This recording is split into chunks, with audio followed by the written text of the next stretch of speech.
Hello friend, welcome to my channel Mahavika Shukla DLED active. और मेरे channel पर डीएलएड फर्स्ट सेमेस्टर के सभी सब्जेक्टों की वीडियो मिलती है। राजन श्री से डीएलएड फर्स्ट सेमेस्टर के सभी सब्जेक्टों के बहुविकल्पी अति लघुत्तरी कंप्लीट करवा दिए हैं और हिंदी के लघुत्तरी भी कंप्लीट हो चुके हैं। अब मैं कंप्यूटर के लघुत्तरी क्वेश्चन कंप्लीट करा रही हूँ। और आप लोगों को मेरे चैनल की वीडियो से थोड़ी भी हेल्प होती हो तो लाइक करें, सब्सक्राइब करें और कमेंट करके बताएं आप लोगों को वीडियो कैसी लगती हैं। तो चलिए देखते हैं कंप्यूटर के लघुत्तरी प्रश्न। लघुत्तरी की वीडियो बना रही हूँ। अब बाकी सब्जेक्टों की पीडीएफ आपको मेरे टेलीग्राम चैनल पर मिल जाएगी, तो आप लोग मेरे टेलीग्राम चैनल से जल्द से जल्द जुड़ जाएं। मेरे टेलीग्राम की लिंक मैंने डिस्क्रिप्शन बॉक्स में दे रखी है, आप लोग उससे जुड़ जाएं। चलिए तो देखते हैं कंप्यूटर के लघुत्तरी क्वेश्चन। पहला क्या है, एनालॉग कंप्यूटर क्या है। पहला क्वेश्चन है एनालॉग कंप्यूटर क्या है। उत्तर देखते हैं। एनालॉग कंप्यूटर के अंतर्गत विद्युत के एनालॉग रूप का प्रयोग किया जाता है। क्या है, एनालॉग कंप्यूटर के अंतर्गत विद्युत के एनालॉग रूप का प्रयोग किया जाता है। इसकी गति कुछ धीमी होती है। इसी को एनालॉग कंप्यूटर कहा जाता है। इसकी गति धीमी होती है, इसी को एनालॉग कंप्यूटर कहा जाता है। क्वेश्चन नंबर दूसरा देखते हैं। स्कैनर क्या है। क्वेश्चन नंबर दूसरा है स्कैनर क्या है। उत्तर देखते हैं। स्कैनर वस्तु अथवा प्रलेख की आकृति को प्रत्येक बिंदु से देखकर कंप्यूटर में प्रविष्ट कर देते हैं। क्या है, प्रलेख लेख की आकृति को प्रत्येक बिंदु में से देखकर कंप्यूटर में प्रविष्ट कर देते हैं। इस प्रिंटेड आकृति को इलेक्ट्रॉनिक रूप में परिवर्तित करके कंप्यूटर में संचय कर लेते हैं। इस प्रिंटेड आकृति को इलेक्ट्रॉनिक रूप में परिवर्तित करके कंप्यूटर में संचय कर लेते हैं, जिन्हें बाद में मिटाया जा सकता है, डिलीट किया जा सकता है। इसमें आकृति में छवि परिवर्तन भी किया जा सकता है। इसमें आकृति या छवि जो भी प्रलेख होती है उसकी छवि में आकृति में परिवर्तन किया जाता है। इसके अंतर्गत स्कैनर में एक माइक्रो कैमरा भी होता है। इसमें एक छोटा सा माइक्रो कैमरा भी होता है जो आकृति को देखता है तथा प्रतिरूप समेटकर इलेक्ट्रॉन में परिवर्तित करके तरंगों को कंप्यूटर में प्रवाहित कर देता है, जहां यह संचय हो जाता है, संचय में एक जगह इकट्ठा हो जाता है। चलिए क्वेश्चन नंबर तीसरा देखते हैं। केंद्रीय संसाधन इकाई क्या है। हेडिंग है केंद्रीय संसाधन इकाई। Control processing unit. निवेश इकाई के माध्यम से प्रविष्ट किए गए आंकड़ों पर प्रयोग द्वारा प्रविष्ट किए गए निर्देशों के अनुसार केंद्रीय संसाधन इकाई में प्रक्रिया या प्रोसेसिंग की जाती है। क्या है, निवेश इकाई के माध्यम से प्रविष्ट किए गए आंकड़ों पर प्रयोग द्वारा प्रविष्ट किए गए निर्देशों के अनुसार केंद्रीय संसाधन इकाई में प्रक्रिया प्रोसेसिंग की जाती है। केंद्रीय संसाधन इकाई को सीपीयू भी कहते हैं। क्या कहते हैं, सीपीयू। और सीपीयू को कंप्यूटर का मस्तिष्क भी कहा जाता है। तो केंद्रीय संसाधन इकाई कंप्यूटर का वह भाग है जहां सूचनाओं की गणना तथा उसका विशेष विश्लेषण होता है। क्या है, कंप्यूटर का वह भाग है जहां पर सूचनाओं की गणना तथा उसका विशेष विश्लेषण होता है। क्वेश्चन नंबर चौथा देखते हैं। केंद्रीय संसाधन इकाई की संरचना को समझाइए। यह है सीपीयू अथवा सीपीयू के भागों एवं कार्यों को बताइए। यह क्वेश्चन 2022 के पेपर में आया है। हेडिंग देते हैं केंद्रीय संसाधन की संरचना। उत्तर है चलिए देखते हैं। आगत इकाई, निर्गत इकाई तथा केंद्रीय संसाधन इकाई के सहयोजन से ही संपूर्ण कंप्यूटर निर्मित होता है। किसे, आगत इकाई, निर्गत इकाई तथा केंद्रीय संसाधन इकाई से सहयोजन से का अर्थ है सहयोग से ही संपूर्ण कंप्यूटर निर्मित होता है। कंप्यूटर द्वारा संसाधन प्रक्रिया करने हेतु केंद्र संसाधन इकाई सीपीयू को भी तीन मुख्य इकाइयों में बांटा गया है। किसको, सीपीयू को तीन मुख्य इकाइयों में बांटा गया। पहली क्या है, प्रारंभिक स्मृति। क्या है, प्रारंभिक स्मृति। मेमोरी। क्या है, प्रारंभिक मेमोरी अथवा मुख्य मेमोरी। सीपीयू को मुख्य तीन भागों में बांटा गया है। वो कौन कौन से हैं। पहला है प्रारंभिक मेमोरी अथवा मुख्य मेमोरी, मिनी मेमोरी। दूसरा है नियंत्रण इकाई। क्या है, नियंत्रण इकाई, कंट्रोल यूनिट जिसे कहते हैं कंट्रोल यूनिट। तीसरा का है अंकगणितीय एवं तकनीकी इकाई। ठीक है, तीसरी कौन सी है? अंकगणितीय एवं तकनीकी इकाई, मैथमेटिक एवं लॉन्गिंग यूनिट भी कहते हैं। चलिए क्वेश्चन नंबर 5 देखते हैं। मैग्नेटिक ऑप्टिकल डिस्क क्या है? हेडिंग डालते हैं, उत्तर देखते हैं। हेडिंग डालते हैं, मैग्नेटिक ऑप्टिकल डिस्क। क्या है मैग्नेटिक ऑप्टिकल डिस्क? क्या है?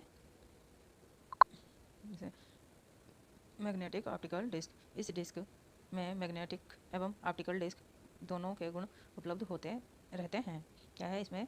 इस डिस्क में मैग्नेटिक एवं ऑप्टिकल डिस्क दोनों के गुण उपलब्ध रहते हैं। इसमें ऑप्टिकल डिस्क के बराबर डाटा सहग्रहित किया जा सकता है तथा मैग्नेटिक डिस्क के अनुसार डाटा को बार बार लिखा तथा मिटाया जा सकता है। इसमें मैग्नेटिक क्रिस्टल होते हैं। इसमें मैग्नेटिक क्रिस्टल होते हैं जिसमें बीच में प्लास्टिक की एक परत होती है। इसमें मैग्नेटिकल क्रिस्टल होते हैं जिसमें एक प्लास्टिक की परत होती है। इसको पढ़ने हेतु लेजर तथा मैग्नेट पद्धति का प्रयोग किया जाता है। इसमें लेजर तथा मैग्नेट पद्धति का प्रयोग किया जाता है। क्वेश्चन नंबर 6 देखते हैं। सॉफ्टवेयर क्या है? इसके प्रकारों का वर्णन कीजिए, अथवा सॉफ्टवेयर से आप क्या समझते हैं? उत्तर देखते हैं। कंप्यूटर स्वयं कोई कार्य नहीं करता है। इसके कार्यों को प्रोग्राम के द्वारा ही संचय किया जाता है। कंप्यूटर जो है कभी अपने आप कोई कार्य नहीं करता है। इसके कार्यों को प्रोग्राम के द्वारा ही संचय किया जाता है, प्रोग्राम के द्वारा ही किया जाता है। कंप्यूटर में बहुत से प्रोग्राम होते हैं जो भिन्न भिन्न होते हैं। कंप्यूटर में बहुत से प्रोग्राम होते हैं जो भिन्न भिन्न कार्यों को संपादन करते हैं। इन प्रोग्रामों के एक संपूर्ण योग को सॉफ्टवेयर कहते हैं। यदि सॉफ्टवेयर ना हो तो कंप्यूटर एक निर्जीव डिब्बे के समान होता है। तो कंप्यूटर क्या है? कंप्यूटर का सॉफ्टवेयर से आप क्या समझते हैं? कंप्यूटर स्वयं कोई कार्य नहीं करता है। इसके कार्यों को प्रोग्राम के द्वारा किया जाता है। कंप्यूटर में बहुत से प्रोग्राम होते हैं जो भिन्न भिन्न कार्य को संपन्न करते हैं। इन प्रोग्राम के संपूर्ण योग को सॉफ्टवेयर कहते हैं। अब देखते हैं सॉफ्टवेयर के प्रकार। क्या है सॉफ्टवेयर के प्रकार? Types of software.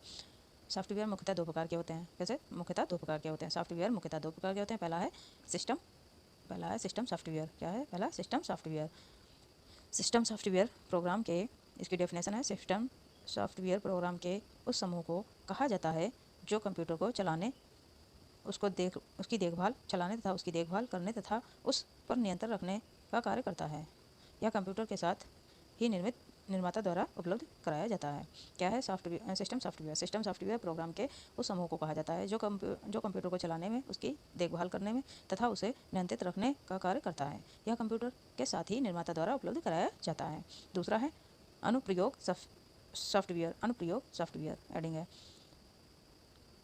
Application software जो प्रयोगकर्ता द्वारा स्वयं लिखे जाते हैं या बनाए जाते हैं। क्वेश्चन नंबर 7 का देखते हैं। उद्देश्य के आधार पर कंप्यूटर कितने प्रकार के होते हैं? उत्तर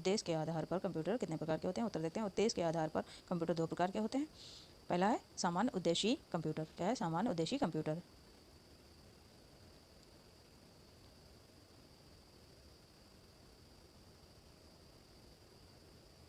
इस प्रकार के कंप्यूटर क्या है? इस प्रकार के कंप्यूटर कई सामान्य प्रकार के कार्य करने के लिए विकसित किए जाते हैं। इस प्रकार के कंप्यूटर कई सामान्य प्रकार के कार्य करने के लिए विकसित किए जाते हैं। उदाहरणार्थ आलेख तैयार करना। क्या है? उदाहरण आलेख तैयार करना, आलेख छापना, डेटाबेस तैयार करना तथा उससे सूचनाएं प्राप्त करना, शब्द प्रक्रिया, वर्ड प्रोसेसिंग, कंप्यूटर डिज़ाइन तैयार करना इत्यादि कार्य सामान्य उद्देशीय कंप्यूटर द्वारा प्रतिपादित किए जाते हैं। कंप्यूटर डिज़ाइन तैयार करना इत्यादि कार्य सामान्य उद्देशीय कंप्यूटर द्वारा किए जाते हैं। प्रतिपादित मीन्स करना, उपलब्ध किए जाते हैं। ये कंप्यूटर अनेक प्रकार के सामान्य कार्य बिना फेरबदल के कर सकते हैं। ये कंप्यूटर अनेक प्रकार के सामान्य कार्य बिना फेरबदल के कर सकते हैं। दूसरा है विशिष्ट उद्देशीय कंप्यूटर। स्पेशल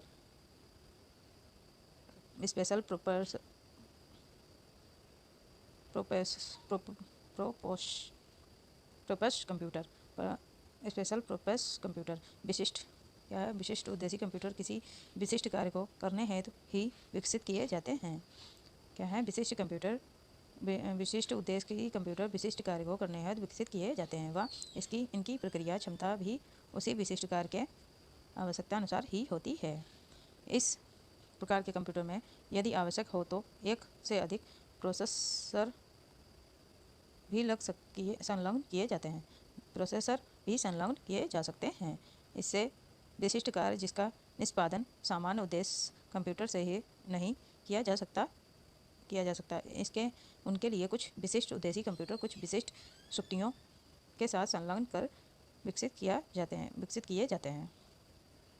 ऐसे विशिष्ट कार्य जिनका प्रतिपादन सामान्य उद्देश्य कंप्यूटर से नहीं किया जा सकता है उनके लिए कुछ विशिष्ट उद्देश्य कंप्यूटर कुछ विशिष्ट युक्तियों के साथ संलग्न कर विकसित किए जाते हैं। क्वेश्चन नंबर अब देखते हैं 8 का। आकार एवं क्षमता के साथ गति के अनुसार कंप्यूटर को कितने भागों में विभाजित किया जा सकता है? क्या है? आकार तथा क्षमता तथा गति के अनुसार कंप्यूटर को कितने भागों में विभाजित किया जा सकता है? उत्तर देखते हैं। उत्तर है आकार एवं क्षमता अथवा गति के पर आधारित वर्गीकरण।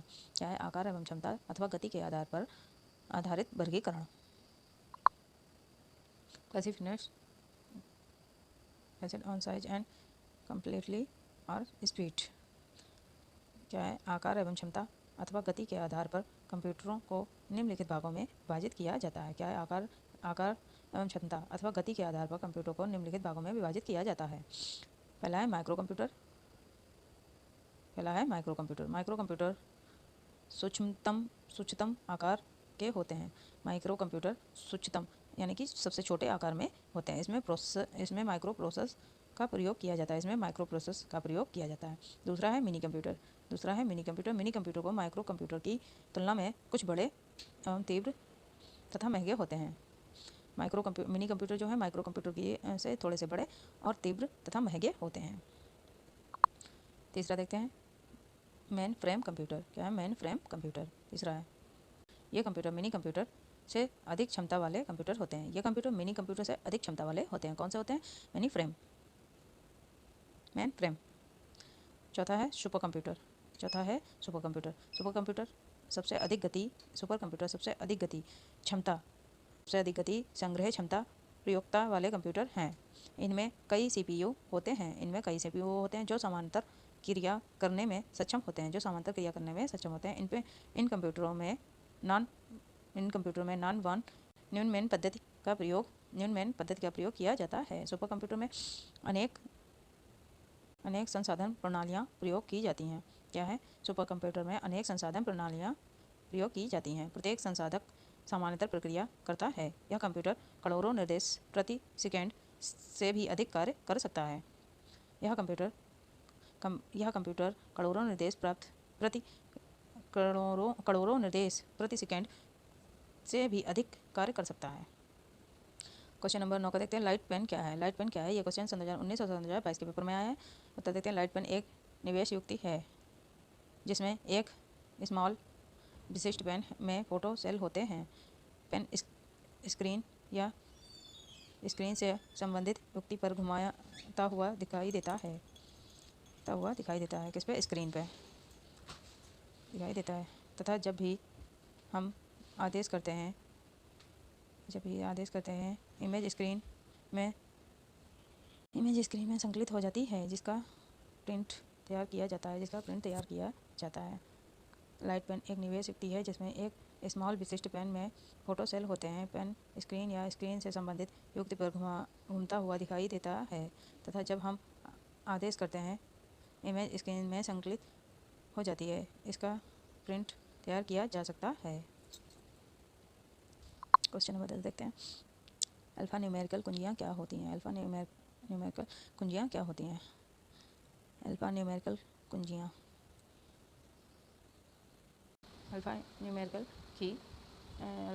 कीज यह कुंजियाँ पटल का केंद्रीय भाग होता है जिसमें वर्णमाला के अक्षर A to Z या कैपिटल A to Z या स्मॉल a to Z तथा अंकीय नंबर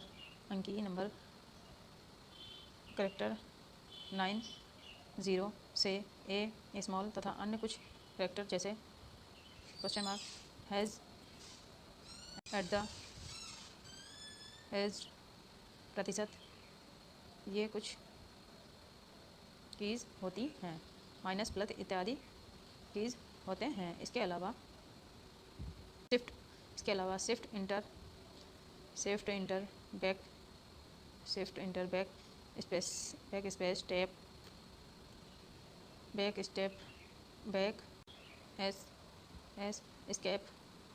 एस्केप, अल्ट इत्यादि कुछ विशेष कुंजियाँ होती हैं।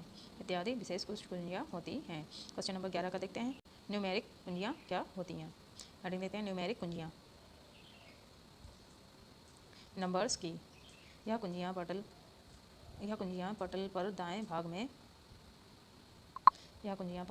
भाग में स्थित होता है। इनमें कुल 17 कुंजियाँ होती हैं। कुल 17 कुंजियाँ होती हैं, जिसमें 0 से 9 तक के अंकों की कुंजियाँ होती हैं। कितनी? 0 से 9 तक के अंकों की कुंजियाँ होती हैं, जिसमें चार कुंजियों पर दिशाएं उपयुक्त करने वाले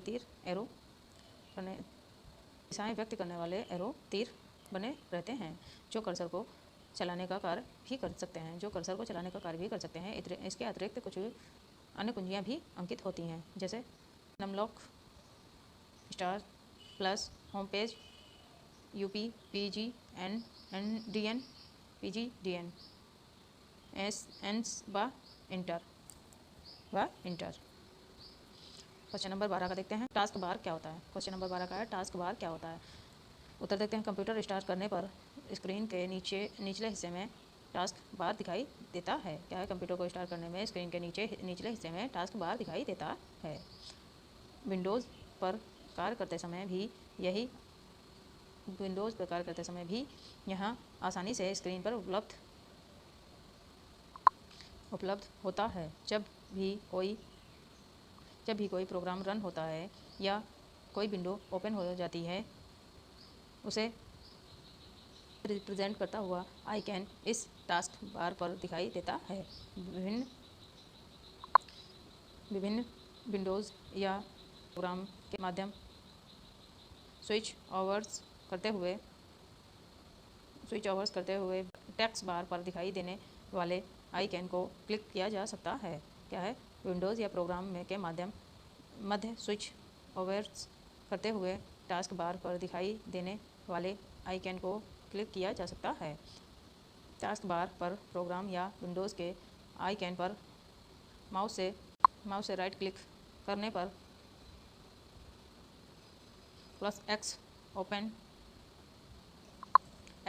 पर क्लिक करने पर particle file programming Windows close हो जाती है और वहाँ पार्टिकल आइकन भी टेक्स्ट बार से डिस्पेयर हो जाता है। क्वेश्चन नंबर 13 का देखते हैं। फाइल एवं फोल्डर को समझाइए। उत्तर देखते हैं। कंप्यूटर प्रोग्राम में फाइल किसी सहायता से भंडारण माध्यम पर स्टोर किए गए डाटा का एक संग्रह होती है। ये विभिन्न ऑपरेटिंग सिस्टम में डाटा स्टोर करने की मूल आकृति होती है। प्रोग्राम के अंतर्गत जो दस्तावेज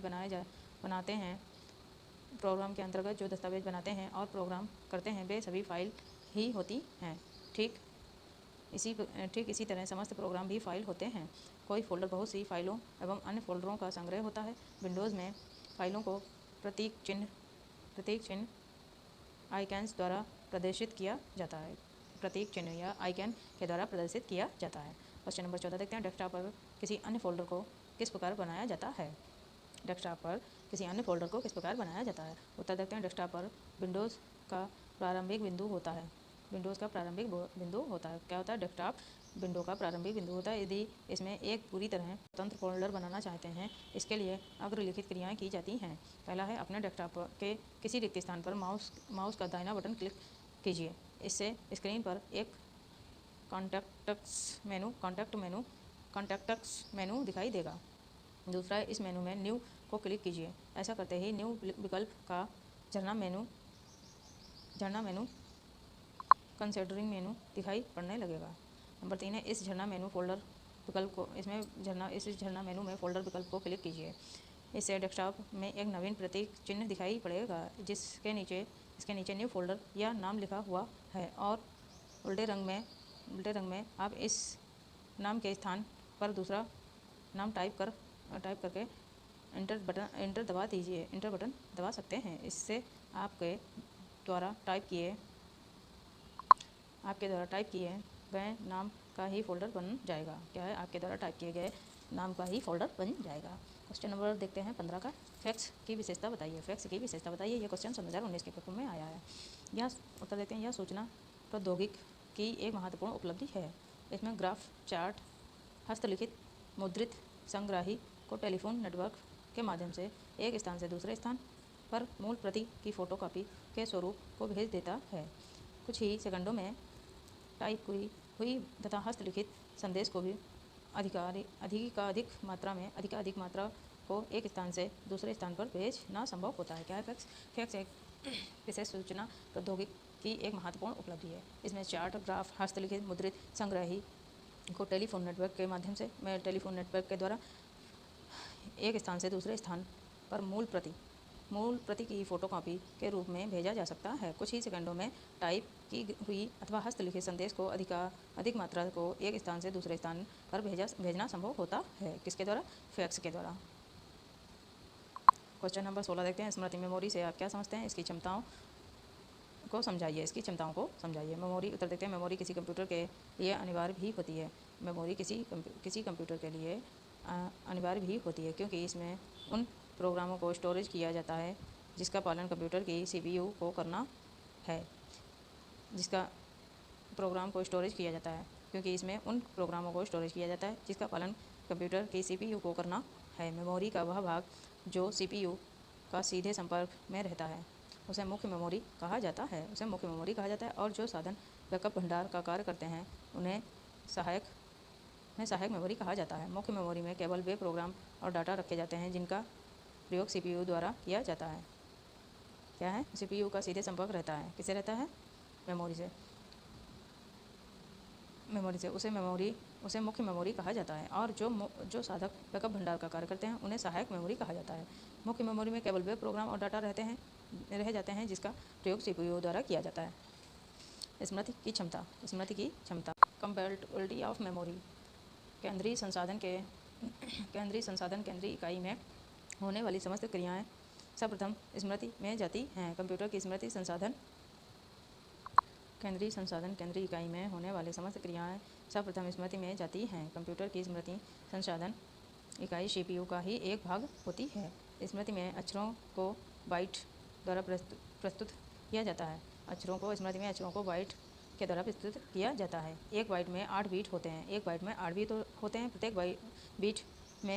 प्रत्येक बीट में बाइनरी पद्धति के अनुसार 1 अथवा 0 संचित होता है। एक बीट में बाइनरी पद्धति के अनुसार 1 और 0 संचित होता है। स्मृति में संग्रहण हेतु अनेक स्थान होते हैं। स्मृति में संग्रहण इकट्ठा करने के लिए अनेक स्थान होते हैं जिसकी संख्या अनिश्चित होती है। स्मृति की क्षमता व आकार मापने की न्यूनतम इकाई बाइट कहलाती है। स्मृति की क्षमता व आकार मापने के लिए की न्यूनतम इकाई बाइट कहलाती है। स्मृति का आकार निम्नलिखित के अनुसार परिभाषित किया जा सकता है। 8 बीट बराबर 1 बाइट। 1 निब्बल बराबर 4 बीट। 1 निब्बल बराबर 4 बीट। 124 बाइट बराबर 1 किलो बाइट। 1024 किलो बाइट बराबर 1 मेगाबाइट जिसे हम एमबी के 1 मेगाबाइट जिसे हम एमबी कहते हैं। एक एमबी में 10,48,576 बाइट्स होते हैं। 1024 मेगाबाइट बराबर 1 गीगाबाइट जीबी जिसकी शॉर्ट फॉर्म होती है जीबी। वह कितनी होती है? वह होती है 10,73,741,824 बाइट्स होता है। और एक डेटा बाइट बराबर 10 बाइट बराबर 1000 गीगाबाइट होता है। स्मृति में अनेक स्थान होते हैं जिन्हें सेल कहते हैं। प्रत्येक सेल की एक विशिष्ट पहचान संख्या होती है। इसलिए किसी भी कंप्यूटर की मेमोरी को दो भागों में बांटा जाता है। प्राइमरी, इसीलिए किसी भी कंप्यूटर की मेमोरी को दो भागों में बांटा जाता है। एक होता है प्राइमरी मुख्य मेमोरी, दूसरा है मिनी मेमोरी। एक होता है प्राइमरी मुख्य मेमोरी, मिनी मेमोरी और सेकेंडरी मेमोरी, सेकेंडरी मेमोरी। पहला है प्राइमरी मेमोरी, मिनी मेमोरी, दूसरा है सेकेंडरी मेमोरी। क्वेश्चन नंबर 17 का देखते हैं। अनुप्रयोग सॉफ्टवेयर कितने प्रकार के होते हैं? अनुप्रयोग सॉफ्टवेयर कितने प्रकार के होते हैं? अनुप्रयोग सॉफ्टवेयर कितने प्रकार के होते हैं? हेडिंग है अनुप्रयोग सॉफ्टवेयर। Application software. अनुप्रयोग सॉफ्टवेयर उन प्रोग्रामों को कहा जाता है जो प्रयोगकर्ता के द्वारा स्वयं ही लिखे जाते हैं। कार्यालय का वेतन तैयार करना, रिपोर्ट छापना, स्टॉक का विवेचन करना इत्यादि। जैसे कार्यालय का वेतन तैयार करना, रिपोर्ट छापना, स्टॉक का विवेचन करना इत्यादि विभिन्न कार्य करने हेतु यह सॉफ्टवेयर बताया जाता है। कौन सा? अनुप्रयोग सॉफ्टवेयर का उन प्रोग्रामों को कहा जाता है जो प्रयोगकर्ता द्वारा स्वयं ही लिखे जाते हैं। वे कैसे हैं? जैसे कार्यालय का वेतन तैयार करना, रिपोर्ट छापना, स्टॉक का विवेचन करना इत्यादि विभिन्न कार्यों है तो सॉफ्टवेयर बनाया जाता है। अनुप्रयोग सॉफ्टवेयर की दो श्रेणियों में बांटा गया है। अनुप्रयोग सॉफ्टवेयर को दो श्रेणियों में बांटा गया है। सामान्य उद्देश्य के सॉफ्टवेयर, दूसरा है विशिष्ट उद्देश्य के सॉफ्टवेयर। क्वेश्चन नंबर 18 देखते हैं। कंप्यूटर की कार्य पद्धति का वर्णन कीजिए। उत्तर है किसी भी कंप्यूटर प्रणाली में आवश्यक रूप से तीन विशेष भाग होते हैं।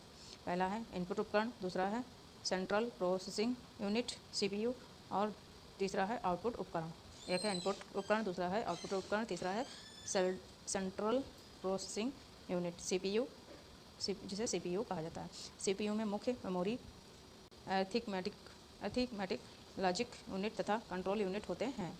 क्या है? CPU में मुख्य मेमोरी, अरिथमेटिक लॉजिक यूनिट तथा कंट्रोल यूनिट होते हैं। इन तीन मूल भागों के अलावा कंप्यूटर में द्वितीयक संचय उपकरण इन्हें रूपक संचयन या सहायक संचयन के संदर्भ में भी लिया जाता है। पूरक संचय या सहायक संचय के संदर्भ में भी लिया जाता है उपकरण भी होते हैं जिन्हें आंकड़ों के संचय एवं दीर्घकालीन आधार पर निर्देश हेतु प्रयोग में लाया जाता है। क्या है? तीन मूल भागों के अलावा कंप्यूटर में द्वितीयक संचय उपकरण भी होते हैं जिन्हें आंकड़ों के संचय एवं दीर्घकालीन आधार पर निर्देश हेतु प्रयोग किया जाता है। वे कौन कौन से होते हैं? पूर्व संचय, सहायक संचय के संदर्भ में लिया जाता है। क्वेश्चन नंबर 19 का देखते हैं। क्वेश्चन नंबर 19 है सेंट्रल प्रोसेसिंग यूनिट क्या है? उत्तर देखते हैं। उत्तर है सेंट्रल प्रोसेसिंग यूनिट कंप्यूटर के दिमाग की भांति कार्य करता है। सेंट्रल प्रोसेसिंग यूनिट कंप्यूटर के दिमाग की भांति कार्य करता है। यह control unit, arithmetic logic unit तथा प्राथमिक स्मृति, प्राइमरी मेमोरी का मेल है। किसका? Control unit, arithmetic logic unit तथा प्राथमिक मेमोरी का मेल है। क्वेश्चन नंबर 20 का देखते हैं। डेस्कटॉप के विभिन्न अवयव क्या हैं? उत्तर देखते हैं। विंडो XP पर सफलतापूर्वक लॉग ऑन करने के बाद कंप्यूटर स्क्रीन एक डायलॉग बॉक्स प्रदर्शित होता है। विंडोज़ XP का महत्वपूर्ण पक्ष इसके लचीले गुण हैं जिसके कारण उपयोग करने वाला व्यक्ति डेस्कटॉप की सेटिंग अपनी व्यक्तिगत आवश्यकताओं के अनुरूप कर सकता है। क्या है? विंडो XP पर सफलतापूर्वक लॉग ऑन करने के बाद कंप्यूटर स्क्रीन एक डायलॉग बॉक्स प्रदर्शित होता है। विंडो XP का महत्वपूर्ण पक्ष इसके लचीले गुण हैं जिसका कारण उपयोग करने वाला व्यक्ति डेस्कटॉप की सेटिंग अपनी व्यक्तिगत आवश्यकता अनुसार कर सकता है। डेस्कटॉप के अवयव निम्नलिखित हैं। पहला है माई कंप्यूटर, दूसरा है माई डॉक्यूमेंट, तीसरा है रिसाइकिल बिन, चौथा माई नेटवर्क प्लेस, पाँचवा है इंटरनेट एक्सप्लोरर, छठा है टैक्स बार, सातवां है स्टार्ट मेनू, आठवां है फाइल्स एवं तथा फोल्डर्स, नौवां है साउटेस्ट। क्वेश्चन नंबर देखते हैं 21। देखते हैं रिसाइकिल बिन की विशेषता का वर्णन कीजिए। उत्तर देखते हैं। हेडिंग डालिए रिसाइकिल बिन की विशेषता। पहला है रिसाइकिल बिन को खोलकर इसके कॉन्टेक्स्ट को देखने हेतु डेस्कटॉप पर प्रदर्शित हो रहे रिसाइकिल बिन के आइकन पर डबल क्लिक करें। पहला क्या है, रिसाइकिल बिन को खोलकर इसके कॉन्टेक्स्ट को देखने हेतु डेस्कटॉप पर प्रदर्शित हो रहे रिसाइकिल बिन के आइकन पर डबल बार क्लिक करें। दूसरा है, रिसाइकिल बिन में डाली गई फाइल फोल्डर जब तक वहाँ स्टोरेज रहते हैं रिसाइकिल बिन में डाली गई फाइल फोल्डर तब तक वहाँ स्टोरेज रहते हैं तक उन्हें रिमूव नहीं करते जब तक उन्हें रिमूव नहीं करते वहाँ तब तक स्टोरेज रहते हैं जब तक हम उन्हें रिमूव नहीं करते हैं, या जब तक कि वह हार्ड डिस्क पर उपलब्ध स्पेस का निर्धारित प्रदर्शित स्पेस नहीं ले लेता। किसी आइटम को और डिलीट बटन दबाकर डिलीट किया जाता है तब विंडोज़ उस रिसाइकिल बिन में डाल देता है। जब किसी चीज़ को हम डिलीट करते हैं, डिलीट बटन दबाकर डिलीट करते हैं, तब विंडोज़ उसे रिसाइकिल बिन में डाल देते हैं। चौथा है, रिसाइकिल बिन पर उपस्थित समस्त आइटमों या चुनिंदा आइटमों को उनके पुराने लोकेशन पर स्टोर कर सकते हैं। यदि कोई भी चीज़ गलती से हमसे डिलीट हो गई है, अगर हम उसे पाना चाहते हैं तो हम रिसाइकिल बिन से ही पा सकते हैं, उसे फिर से हम स्टोर कर सकते हैं। पाँचवा है, रिसाइकिल बिन को सभी या चुनिंदा आइटमों से खाली कर सकते हैं।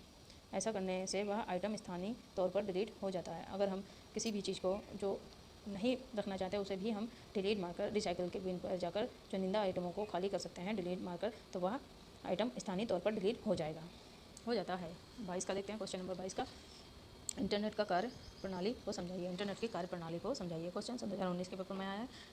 हेडिंग डालते हैं, इंटरनेट की कार्य प्रणाली। उत्तर देखते हैं, संपूर्ण संसार में फैला हुआ ऐसा नेटवर्क इंटरनेट है जिस पर किसी का भी स्वामित्व नहीं है, किसी का स्वामित्व अधिकार नहीं है। इंटरनेट नियंत्रण ने विश्व भर में इंटरनेट कनेक्शन प्रदान करने के लिए प्रत्येक देश में कुछ इंटरनेट सेवा प्रदाता, इंटरनेट सर्विस प्रोवाइडर, जिन्हें आम बोलचाल में ISP कहते हैं, नियुक्त किए हुए हैं। भारत का प्रमुख ISP विदेश संचार निगम लिमिटेड BSNL है। क्या है? विदेश संचार निगम लिमिटेड BSNL है। BSNL विभिन्न टेलीफोन विभागों तथा अन्य प्राइवेट कंपनीज को कनेक्शन प्रदान करता है, जो कि इंटरनेट प्रयोगकर्ता को कनेक्शन उपलब्ध कराती है।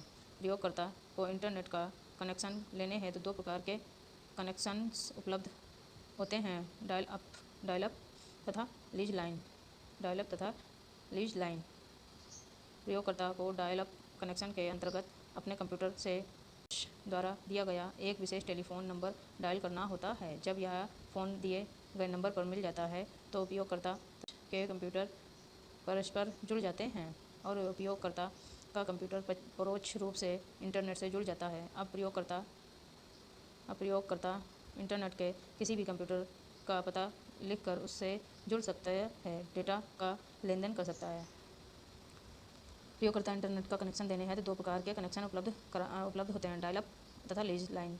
प्रयोगकर्ता को डायल अप कनेक्शन के अंतर्गत अपने कंप्यूटर से IPS द्वारा दिए गए एक विशेष टेलीफोन नंबर डायल करना होता है। जब यह फ़ोन दिए गए नंबर पर मिल जाता है तो प्रयोगकर्ता तथा IPS के कंप्यूटर परस्पर जुड़ जाते हैं और प्रयोगकर्ता का कंप्यूटर परोक्ष रूप से इंटरनेट से जुड़ जाता है।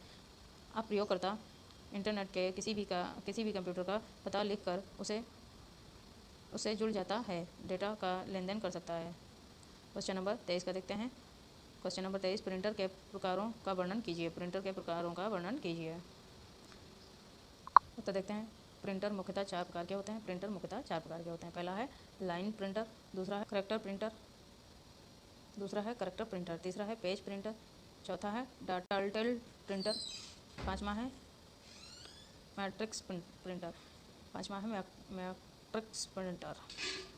क्वेश्चन नंबर 24 का देते हैं, इंटरनेट एक्सप्लोरर ब्राउज़र के मुख्य भागों के क्या कार्य हैं। इंटरनेट एक्सप्लोरर ब्राउज़र के मुख्य भागों का क्या कार्य है। उत्तर देखते हैं, इंटरनेट एक्सप्लोरर के मुख्य भागों के कार्य। हेडिंग है ये, देखते हैं।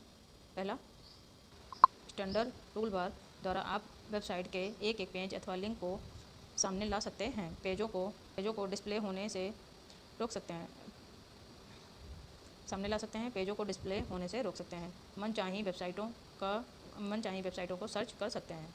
क्या है? और स्टार्टर्ड टाइल बार द्वारा आप वेबसाइट के एक एक पेज अथवा लिंक को सामने ला सकते हैं, पेजों को डिस्प्ले होने से रोक सकते हैं, मनचाही वेबसाइट को सर्च कर सकते हैं।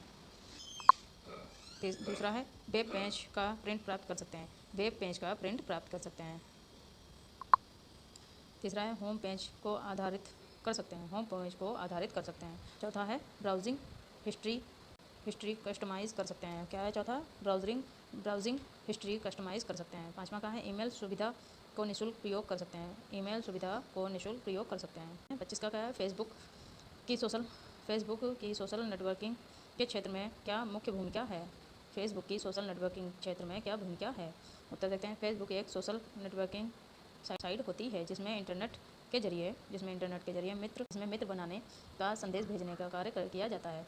व्यक्ति द्वारा अपने मोबाइल फ़ोन पर उसे डाउनलोड कर अपना अकाउंट बड़ी सरलता से बनाया जा सकता है तथा उस अकाउंट की मदद से किसी सूचना या संदेश को जनसमाज तक अपने फेसबुक पेज पर अपलोड करके भेजा जा सकता है। अकाउंट की मदद से किसी सूचना या संदेश को जनसमाज तक अपने फेसबुक पेज पर अपलोड कर भेजा जा सकता है। क्वेश्चन नंबर 26 देखते हैं। सोशल नेटवर्किंग क्या है? उत्तर है सोशल नेटवर्किंग के क्षेत्र में प्रायः वह सभी क्षेत्र सम्मिलित होते हैं जो एक साधारण व्यक्ति का सामाजिक परिवेश होता है। व्यक्ति जब प्रचलित वेबसाइट एवं वेब पेजों के माध्यम से जनसमाज से जुड़े होते हैं तथा सूचनाओं अथवा संदेशों को आपस में फैलाते हैं तो यह प्रक्रिया सोशल नेटवर्किंग कहलाती है। क्या सोशल नेटवर्किंग क्षेत्र में प्रायः वह सभी क्षेत्र सम्मिलित होते हैं जो एक साधारण व्यक्ति का सामाजिक परिवेश होता है। व्यक्ति जब प्रचलित वेबसाइट एवं वेब पेजों के माध्यम से जनसमाज से जुड़े होते हैं तथा सूचना अथवा संदेशों को आपस में फैलाते हैं तो यह प्रक्रिया सोशल नेटवर्किंग कहलाती है। क्वेश्चन नंबर 27 का देखते हैं। फ्लॉपी डिस्क से आप क्या समझते हैं? फ्लॉपी डिस्क से आप क्या समझते हैं? उत्तर देखते हैं। फ्लॉपी डिस्क यह ग्रामोफोन रिकॉर्डर की तरह होता है। यह ग्रामोफोन रिकॉर्डर की तरह प्लास्टिक की बनी गोल प्लेट होती है। यह बहुत लचीली प्लास्टिक की बनी होती है। लचीली प्लास्टिक फ्लेक्सिबल प्लास्टिक से बनी होने के कारण इसका नाम फ्लॉपी पड़ा है। फ्लॉपी पर मैग्नेटिक ऑक्साइड की परत चढ़ी होती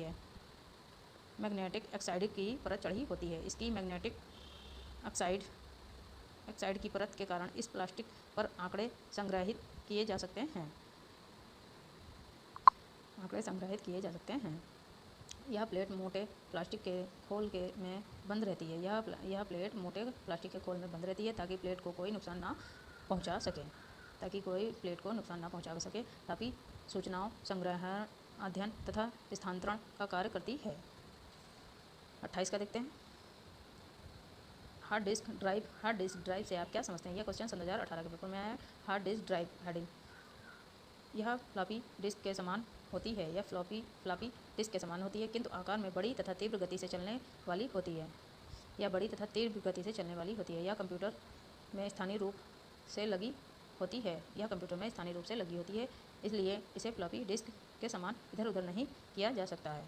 इन्हें फ्लॉपी डिस्क के समान इधर उधर नहीं किया जा सकता है। हार्ड डिस्क में फ्लॉपी डिस्कों जैसी धातु की बनी कई डिस्कें एक के ऊपर एक समांतर रूप में एक साथ लगा दी जाती हैं जिससे यह डिस्क का रूप ग्रहण कर लेती है। इसमें ऊपर व नीचे की सतह को छोड़कर प्रत्येक सतह पर डाटा लिखा जा सकता है। डिस्क अपनी सतह पर लगातार घूमती रहती है। क्वेश्चन नंबर 29 का देखते हैं। ईमेल को समझाइए।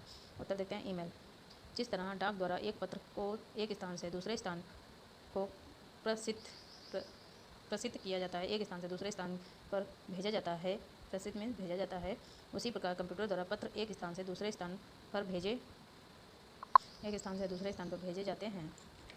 इसे ईमेल कहा जाता है। ईमेल द्वारा एक संदेश को संप्रेषण के अन्य साधनों की अपेक्षा अधिक तेजी से एक स्थान से दूसरे स्थान पर संप्रेषित किया जा सकता है। यह लिखित रूप से आंकड़ों तथा सूचनाओं को प्रेषित एवं ग्रहण करने की आधुनिक प्रणाली है।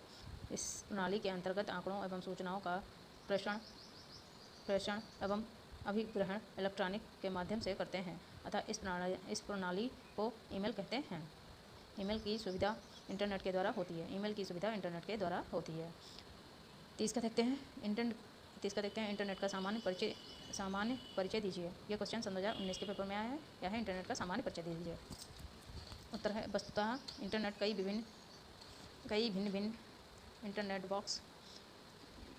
कई भिन्न नेटवर्क्स का एक ऐसा नेटवर्क है जिसमें प्रत्येक नेटवर्क एक ऐसे माध्यम से जुड़ा होता है जो अन्य नेटवर्क्स में से सूचनाओं एवं आंकड़ों को आदान प्रदान करता है। यह माध्यम इंटरनेट सेवा प्रदाता के स्वामित्व में होता है।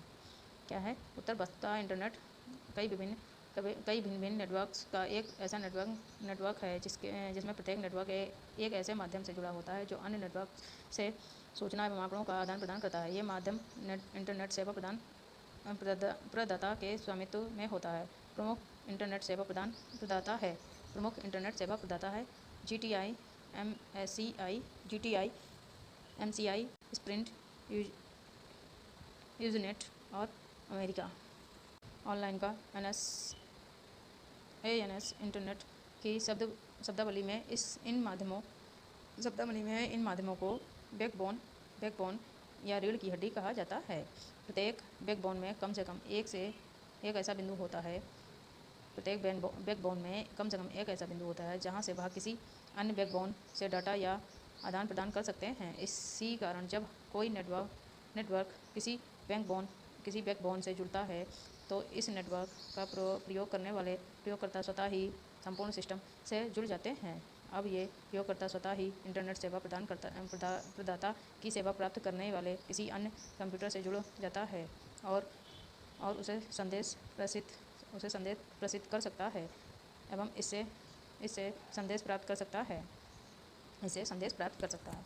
चलिए आप लोगों के लिए आज ये कंप्यूटर के मैंने अदला-गुत्री के किए हैं क्वेश्चन, और बाकी जो सब्जेक्ट हैं उनकी अदला-गुत्री की मैंने PDF अपने टेलीग्राम चैनल पे अपलोड कर दी हैं। तो आप लोग वहाँ जाकर उससे मेरे टेलीग्राम चैनल से जुड़ जाएं और उससे अपनी राजन सीरीज़ की अदला-गुत्री की PDF निकलवा सकते हैं। ये मैंने उन बच्चों के लिए की है जिन्होंने सीरीज़ नहीं ली है, उनके लिए ये बिल्कुल फ्री है। और मैंने अपने टेलीग्राम के चैनल की लिंक डिस्क्रिप्शन बॉक्स में दे रखी है, तो आप लोग प्लीज़ जाकर उससे जुड़ जाएं। और आप लोगों को अगर ये वीडियो अच्छी लगे तो लाइक करें, कमेंट करें और अपने जो भी कॉलेज ग्रुप हैं उनमें सब में शेयर करें। चलिए आज के लिए हम कंप्यूटर के 30 तक ही क्वेश्चन करते हैं, उसके आगे देखेंगे कल की वीडियो में। प्लीज़ लाइक करें, सब्सक्राइब करें। और आप लोग लाइक बहुत कम करते हैं, अगर आप लोगों की थोड़ी भी मदद होती है तो प्लीज़ लाइक करें मेरे चैनल को और सब्सक्राइब भी करें। चलिए बाय, टेक केयर।